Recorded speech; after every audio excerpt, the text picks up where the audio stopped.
Gentlewoman reserves. The gentleman from California. Mr. Speaker, it is my honor and privilege to yield 1 minute to a person who has done more for veterans in modern times than any other leader of this body. I proudly yield 1 minute to Speaker Pelosi.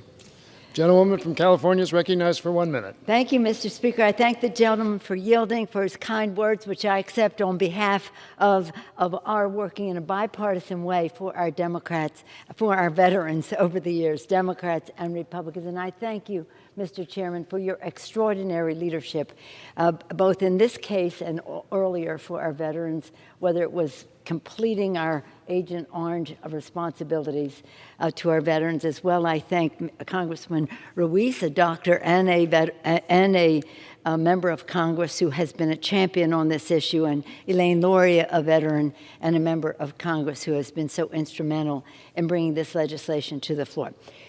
When the President spoke last night about meeting the needs of our veterans, when it came to the burn pits, he received almost a unanimous standing ovation for that.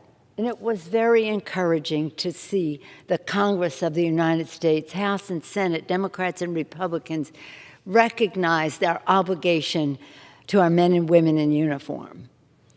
It's important to note that over the past generation, over 3 million of our courageous Americans have answered the call to serve and have donned the uniform to protect our freedoms as heroic Americans, as just as people have done since our founding. From the deserts of Iraq to the mountains of Afghanistan, I was hearing this morning about Kandahar, and on bases and military theaters around the world, these heroes have risked their lives to fight the enemy, and yet tragically have had to face another deadly threat due to exposure to burn pits and other toxic substances.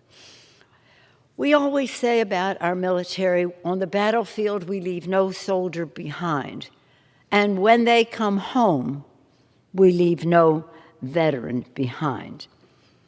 We want them, instead of receiving comprehensive, timely care and benefits, sometimes they are forced to confront a disability claims process that is nearly impossible to navigate. That is why the honoring our promise to address Comprehensive Toxic Act, the PACT Act, finally faithfully fulfills that pledge now into the future, that we will leave no veteran behind.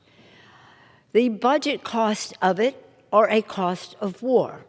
When we decide that we need to engage and initiate a military action, we should understand that the cost is not just in our defense budget, but also in our veterans' budget when they come home. Frankly, the cost of this bill is a fraction, if we're talking budget, of the cost of the Republican tax bill that they passed in 2017, which added $2 trillion to the national debt.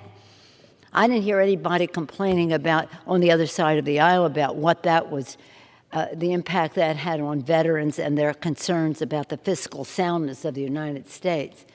So let's just put to rest, if it is a cost that we must have for our veterans, and this has been thoroughly researched and others will speak to that, then we cannot say we can't afford it. It isn't about the price, it's about the value of what we get for this.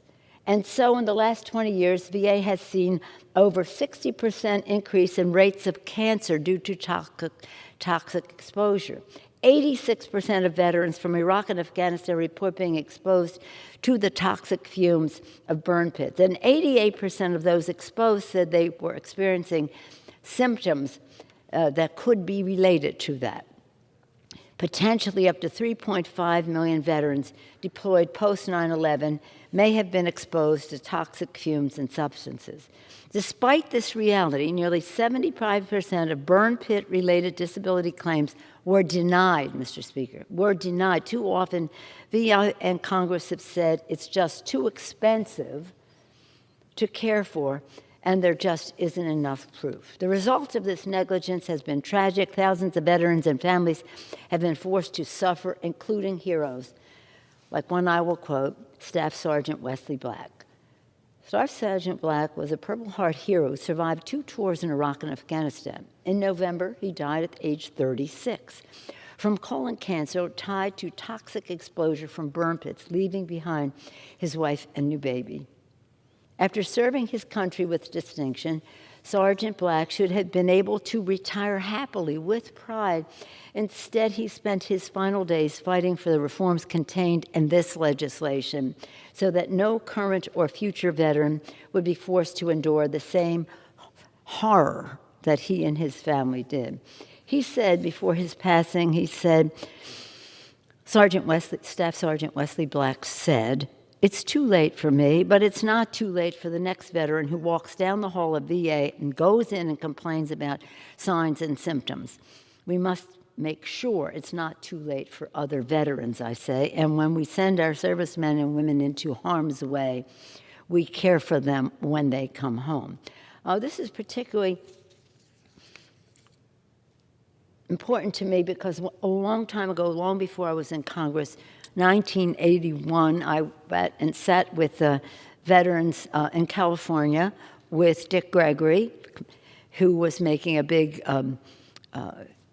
association with the cause for Agent Orange. 1981, California, veterans having a hunger strike. Dick Gregory knew about hunger strikes from the civil rights movement, and he was associating himself with them, instructing them on how to survive a hunger strike, and I had the privilege of being with them. Little did I know at that time it would take decades to address their Agent Orange concerns. And it wasn't even complete until Mr. Tucano, Mr. Chairman, did so with the naval legislation that he passed, the Navy legislation that he passed. We cannot let that much time go by.